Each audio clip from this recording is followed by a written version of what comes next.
¿Puede un coche de lujo de más de 2 toneladas acelerar como un verdadero muscle car? En los años 60, algunas marcas americanas descubrieron que el confort, el cuero y el silencio no tenían por qué estar separados de la velocidad. En esta lista conoceremos 10 de los coches de lujo americanos más rápidos de la década. Algunos fueron creados para viajar rápido, otros se volvieron rápidos casi por accidente, pero todos demostraron que, en los años 60, el lujo americano también podía dejar marcas de neumáticos sobre el asfalto. Dale like, suscríbete y descubre cuál de estas enormes máquinas fue la más sorprendente. 1968 Buick Riviera Grand Sport. No parecía tener prisa. Ese era precisamente su truco. Con más de 5,46 metros de largo, madera en el tablero, asientos amplios y los faros escondidos detrás de una parrilla que ocupaba todo el frontal, el Riviera podía confundirse con un salón privado sobre ruedas. Pero al pisar el acelerador, sus más de 1.900 kilos eran empujados por un V8 de 430 pulgadas cúbicas, 360 caballos y unos brutales 644 newton metros de torque. La fuerza llegaba a través de una transmisión automática Super Turbine de 3 velocidades. En pruebas de la época, el Riviera podía alcanzar las 60 millas por hora en aproximadamente 8,1 segundos, recorrer el cuarto de milla cerca de los 15,9 y superar con holgura las 120 millas por hora. No eran cifras de un deportivo ligero, sino de uno de los automóviles más grandes, caros y refinados de Buick. Y aquí aparece la curiosidad. En 1968, el emblema Grand Sport no añadía más potencia. Todos los Riviera utilizaban el mismo V8 de 360 caballos. El verdadero secreto del GS estaba debajo del coche. Una relación final 3,42 más agresiva, diferencial de deslizamiento limitado y una puesta a punto más firme. En lugar de crear potencia, Buick hizo que toda esa fuerza llegara al asfalto con mayor decisión. Solo 5.337 unidades recibieron aquel paquete entre los 40 y 9.284 Riviera fabricados ese año. Eso significa que el GS era menos un muscle car disfrazado y más un gran turismo para alguien que deseaba silencio, aire acondicionado y elegancia, pero que no aceptaba ver desaparecer las luces traseras del coche de al lado. El Riviera Grand Sport demostró que la velocidad no siempre necesitaba franjas, tomas de aire o una carrocería agresiva. A veces llegaba con alfombras gruesas, detalles de nogal y una amenaza perfectamente escondida detrás del cromo. 1960 Chrysler 300F. En febrero de 1960, sobre la arena húmeda de Daytona Beach, un enorme Chrysler cruzó la milla lanzada a un promedio de 144.927 millas por hora, casi 233 kilómetros por hora. No era un prototipo con carrocería ligera. Conservaba sus asientos de cuero, sus aletas gigantescas y el tamaño de un automóvil preparado para transportar cómodamente a 4 adultos. Era el lado más salvaje del Chrysler 300F. La versión convencional ya utilizaba un V8 de 413 pulgadas cúbicas, con 375 caballos y 671 newton metros de torque. Pero lo extraordinario estaba sobre el motor. 2 carburadores de 4 cuerpos instalados en extremos opuestos, conectados mediante enormes conductos de admisión que cruzaban por encima del bloque. Chrysler descubrió que aquellas tuberías podían aprovechar las ondas de presión del aire para llenar mejor los cilindros y producir una respuesta brutal a bajas y medias revoluciones. El resultado era un gran coupé de más de 2 toneladas, capaz de alcanzar las 60 millas por hora alrededor de los 8 segundos. Sin embargo, para Daytona, Chrysler preparó un pequeño grupo de 300 IFE Special con 400 caballos, árboles de levas más agresivos, escapes especiales y conductos de admisión modificados para respirar mejor a altas revoluciones. Uno de esos coches fue probado por Motor Life. Aceleró de 0 a 60 millas por hora en 7,2 segundos. La potencia pasaba por una rarísima caja manual francesa, Pont-à-Mousson de 4 velocidades, la misma utilizada por el exclusivo Facel Vega. Era una combinación casi absurda. Ingeniería de competición escondida dentro de uno de los automóviles estadounidenses más lujosos de 1960. La mayoría de los clientes recibió una transmisión automática operada mediante botones en el tablero. Solo un puñado tuvo acceso a la versión manual, y apenas 1.212 unidades del 300F fueron construidas entre coupés y convertibles. No era simplemente rápido para su tamaño. Durante unos segundos sobre la arena de Daytona, fue el automóvil de producción estadounidense más veloz de su clase. 1969. Pontiac Grand Prix SJ428HO. Para comprender este automóvil, primero hay que mirar su capó. John DeLorean quería que fuera el más largo de la industria.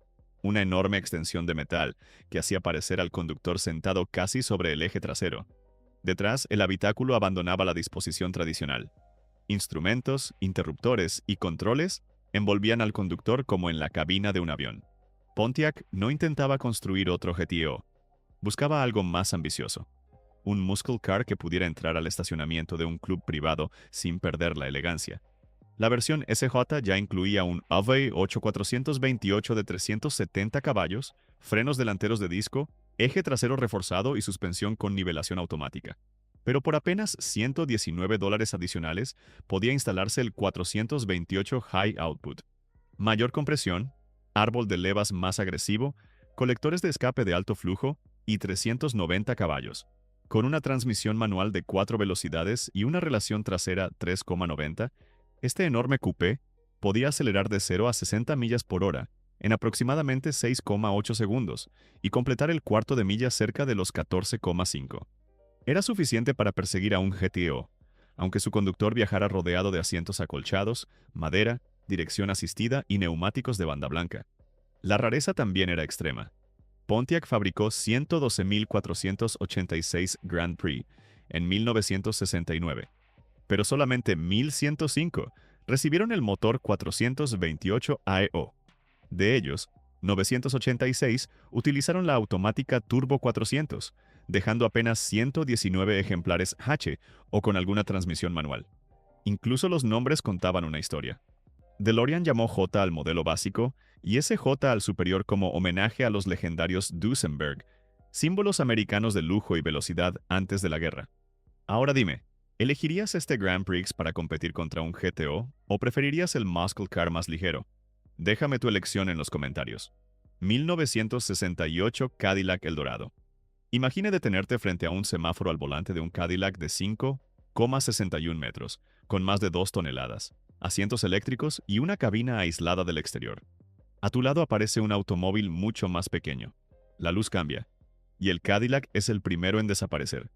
En 1968, el Eldorado recibió un nuevo V8 de 472 pulgadas cúbicas, equivalente a 7,7 litros. Producía 375 caballos, pero la cifra realmente importante eran sus 712 Newton metros de torque, disponibles a solo 3.000 revoluciones. La aceleración no llegaba como una explosión nerviosa, sino como una enorme ola que empujaba todo el automóvil hacia adelante. Podía alcanzar las 60 millas por hora en aproximadamente 8,6 segundos y completar el cuarto de milla alrededor de los 16,8. Sobre el papel, algunos muscle cars eran más rápidos, pero pocos podían repetir esas cifras transportando 4 pasajeros entre cuero, madera, climatización automática y el silencio propio de un Cadillac. La verdadera locura estaba debajo del capó. El gigantesco V8 permanecía instalado longitudinalmente, pero la transmisión automática se encontraba a su lado. Para conectar ambos elementos, General Motors utilizó una ancha cadena metálica silenciosa que enviaba la fuerza hacia las ruedas delanteras. Sí, 712 Newton metros atravesaban una cadena antes de intentar mover un automóvil de lujo con tracción delantera. Cuando el conductor aceleraba con demasiada violencia, los neumáticos delanteros podían luchar por adherencia, mientras el largo capó se levantaba ligeramente. Sin embargo, una vez en movimiento, el Eldorado parecía construido para devorar autopistas sin esfuerzo. Cadillac fabricó 24.528 unidades aquel año. No era una edición de competición ni una rareza experimental. Era un automóvil de producción que combinaba una arquitectura revolucionaria, dimensiones monumentales y suficiente potencia para avergonzar a máquinas mucho más ligeras. 1968 Ford LTD. El automóvil encargado de perseguirlo podía ser un Mustang, un Torino o incluso un coche policial. Pero el mismo motor también podía pedirse dentro de un Ford LTD con techo de vinilo, detalles de madera y asientos tan suaves que parecían pertenecer a una sala de estar. Ese era el extraño catálogo de Ford en 1968. El cliente elegía el lujo y la potencia por separado, hasta crear combinaciones que hoy parecen imposibles. El LTD podía recibir el V8 Thunderbird 428 de 7 litros, alimentado por un carburador de 4 cuerpos. Producía 340 caballos y, mucho más importante para mover semejante carrocería, 626 Newton metros de torque a solo 2.800 revoluciones. No era el explosivo 428 Cobra Jet, pero tenía fuerza suficiente para empujar casi 2 toneladas con una facilidad inquietante.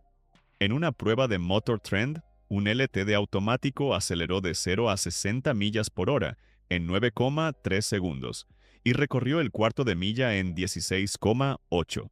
Puede parecer moderado frente a un muscle car, pero aquel ejemplar llevaba una relación final 2,80 extremadamente larga, elegida para ofrecer silencio, menor consumo y velocidades de autopista con el motor apenas respirando. Sin embargo, Ford permitía algo mucho más absurdo: combinar el 428 con una caja manual top loader de 4 velocidades, doble escape, diferencial traction lock y relaciones traseras mucho más cortas. En otras palabras, era posible entrar a un concesionario y pedir un enorme LTD de techo formal, con prácticamente la misma transmisión utilizada en algunos de los Ford más agresivos de la época. Uno de esos automóviles incluso salió equipado con aire acondicionado, elevalunas eléctricos, reproductor de 8 pistas, suspensión reforzada y un diferencial 4,11. Era lujo de ejecutivo configurado como si estuviera a punto de entrar en una carrera de aceleración. 1968 Chrysler New Yorker. El pasajero podía reclinar su asiento hasta formar una auténtica chaise longue. El conductor, mientras tanto, tenía bajo el pie derecho un motor utilizado en algunos de los muscle cars más temidos de Chrysler. Así de contradictorio era el New Yorker de 1968. Antes de que el diseño fuselage transformara la gama en 1969, este modelo conservaba una carrocería más recta y formal, con 4 faros, enormes superficies cromadas y casi 5,57 metros de longitud. Era el Chrysler para quien deseaba viajar rodeado de alfombras gruesas, tapicería elaborada y un silencio cuidadosamente construido mediante una carrocería unitaria con miles de puntos de soldadura. Pero su motor estándar no era precisamente discreto. Un V8-440 de 7,2 litros, carburador de 4 cuerpos, 350 caballos y 651 Newton metros de torque, conectado a la resistente transmisión automática Torque Flight de 3 velocidades. La potencia llegaba temprano y sin dramatismo. El coche simplemente levantaba el frontal y comenzaba a empujar como si su enorme masa hubiese desaparecido. Quien quisiera llevar la contradicción todavía más lejos, podía pedir el 440 TNT, con árbol de levas de alto rendimiento, doble escape y filtro de aire de doble entrada. Entregaba 375 caballos. Estimaciones modernas sitúan al hardtop de 2 puertas cerca de los 6,8 segundos de 0 a 60 millas por hora y alrededor de 15,2 en el cuarto de milla. Cifras extraordinarias para un automóvil construido para transportar cómodamente a 6 personas. ¿Viajarías relajado en el asiento reclinable o preferirías estar al volante del 440 TNT? Déjamelo en los comentarios. 1966 Oldsmobile Toronado. En 1966, Oldsmobile tomó una decisión que parecía mecánicamente absurda: enviar 644 Newton metros de torque a las ruedas delanteras de un coupé de más de 2 toneladas. El Toronado fue el primer automóvil estadounidense de producción con tracción delantera desde el Cord de 1937. Su V8 Rocket de 425 pulgadas cúbicas entregaba 385 caballos, pero el verdadero espectáculo estaba en la transmisión. El motor permanecía colocado longitudinalmente y una cadena metálica transfería la fuerza hacia una automática instalada a su lado. Antes de aprobar el sistema, Oldsmobile acumuló más de 1 millón de millas de pruebas. Al acelerar con fuerza, los neumáticos delanteros podían protestar y el inmenso capó parecía elevarse hacia el cielo. Aún así, una prueba de Motor Trend registró el paso de 0 a 60 millas por hora en 9,5 segundos y el cuarto de milla en 17,2. Otras mediciones situaron su velocidad máxima cerca de 130 millas por hora, unos 209 kilómetros por hora, una cifra seria para un automóvil de lujo de casi 4.500 libras. Pero su talento no estaba únicamente en arrancar. Durante una prueba de 2.769 millas entre Michigan y California, los periodistas atravesaron Nevada a 90 millas por hora con las ventanas cerradas. Cuando finalmente las bajaron al llegar a Las Vegas, el tráfico urbano les pareció ensordecedor. Esa anécdota resume al Toronado mejor que cualquier número. Podía cruzar el país a velocidades enormes sin convertir el viaje en un castigo. Incluso su velocímetro era extraño. En lugar de una aguja convencional, utilizaba un tambor giratorio vertical, como si la velocidad fuera una cifra que la máquina revelaba poco a poco. 1969 Mercury Marauder X100. Mercury no intentó ocultar su tamaño. Lo convirtió en parte del espectáculo. El Marauder X100 medía más de 5,50 metros. Utilizaba una distancia entre ejes de 3,07 metros y pesaba cerca de 1.950 kilos. Su techo descendía entre enormes pilares traseros, formando un diseño que Mercury llamaba Tunnel Roof. Desde la base de la luneta hasta el final del maletero, una extensa sección podía estar pintada en negro mate, como si aquel gigantesco coupé llevara una franja de competición de casi 2 metros. La apariencia no era una promesa vacía. Todos los X100 salían de fábrica con un V8400, 29 de 7 litros, carburador de 4 cuerpos, doble escape, 360 caballos y 651 Nm de torque. No existía una versión pequeña para aparentar. Comprar el emblema X100 significaba recibir obligatoriamente el motor grande. En una prueba de Car Life, aceleró de 0 a 60 millas por hora en 7,8 segundos y recorrió el cuarto de milla en 15,13, cruzando la línea a 92,3 millas por hora. Era prácticamente tan rápido como algunos muscle cars, pese a cargar una transmisión automática, dirección asistida, frenos delanteros de disco y espacio suficiente para 6 pasajeros. Su relación final estándar de 2,80 no buscaba una salida violenta. Estaba diseñada para dejar que el 429 respirara lentamente mientras el Marauder acumulaba velocidad en carretera. Allí encontraba su verdadero territorio. Adelantamientos largos, enormes rectas y el horizonte desapareciendo detrás del capó. Mercury incluso ofrecía asientos individuales, consola central y tapicería de cuero, aunque una caja manual de 4 velocidades nunca estuvo disponible. Este no era un automóvil para un joven dispuesto a luchar con la palanca en cada semáforo. Era para alguien que deseaba velocidad sin renunciar a viajar como un ejecutivo. Solo 5.635 unidades fueron fabricadas en 1969. El Marauder X100 duró apenas 2 años, pero dejó una imagen difícil de repetir. Un muscle car estirado hasta alcanzar las dimensiones de un yate. 1966. Chevrolet Caprice 427.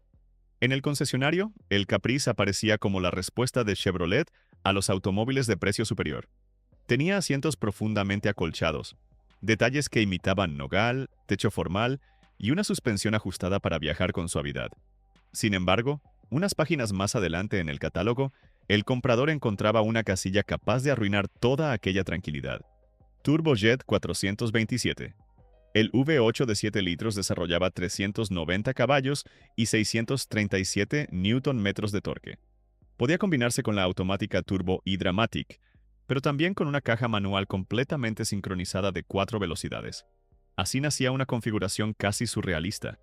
Un gran Chevrolet de lujo, con espacio para 5 o 6 personas, embrague, palanca en el suelo y el mismo desplazamiento que un Corvette.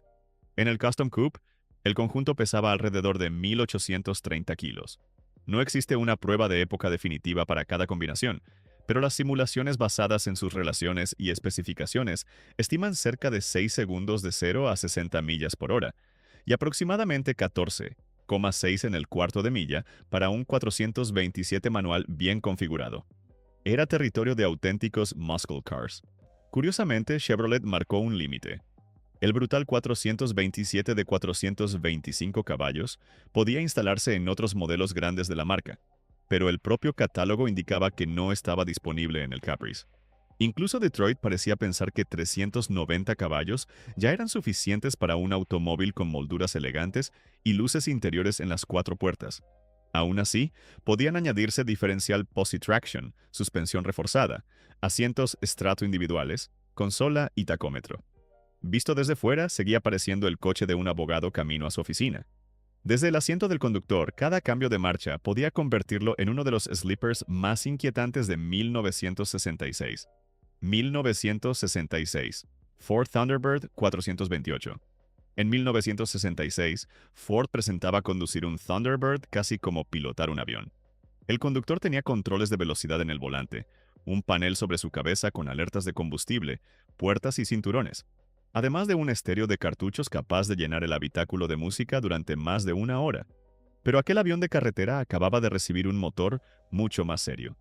Por primera vez, el Thunderbird podía equiparse con el V8-428 de 7 litros. Entregaba 345 caballos y 626 Nm de torque a solo 2.800 revoluciones, frente a los 315 caballos del 390 estándar. Unido a la automática Cruise-O-Matic de 3 velocidades, no lo convertía en un muscle car nervioso. Lo transformaba en una enorme reserva de fuerza siempre disponible. Con casi 5,22 metros y alrededor de 2 toneladas. Un 428 bien afinado podía alcanzar las 60 millas por hora cerca de los 9 segundos y aproximarse a 120 millas por hora. La aceleración parecía todavía más extraña desde sus asientos Shell Contour, mientras el volante desplazable facilitaba la entrada y las luces traseras secuenciales recorrían todo el ancho del automóvil al señalar un giro. La curiosidad más sofisticada era el Highway Pilot. El conductor fijaba la velocidad desde una barra integrada en el volante. Otro mando cancelaba el sistema, aplicaba una ligera retención y después recuperaba automáticamente el ritmo elegido. Era una forma primitiva, pero sorprendentemente teatral, de controlar la velocidad en una autopista de 1966. El Thunderbird había nacido como un deportivo biplaza. Una década después era más grande, silencioso y lujoso. Sin embargo, el 428 aseguraba que bajo toda aquella tecnología futurista, todavía quedara suficiente violencia para levantar el largo capó y hacerlo desaparecer por la carretera. Estos automóviles demostraron que, en los años 60, el lujo americano no estaba condenado a viajar lentamente. Entre enormes motores V8, carrocerías de más de 2 toneladas y soluciones técnicas inesperadas, cada uno encontró una forma diferente de combinar comodidad, elegancia y velocidad. Ahora quiero saber tu opinión. ¿Cuál de estos coches elegirías para cruzar una autopista americana? ¿Y cuál crees que fue el más impresionante de la lista? Déjamelo en los comentarios. Y si quieres descubrir máquinas todavía más grandes, extravagantes y lujosas, mira ahora nuestro video sobre los Land Yachts americanos, más elegantes de los años 60. Nos vemos allí.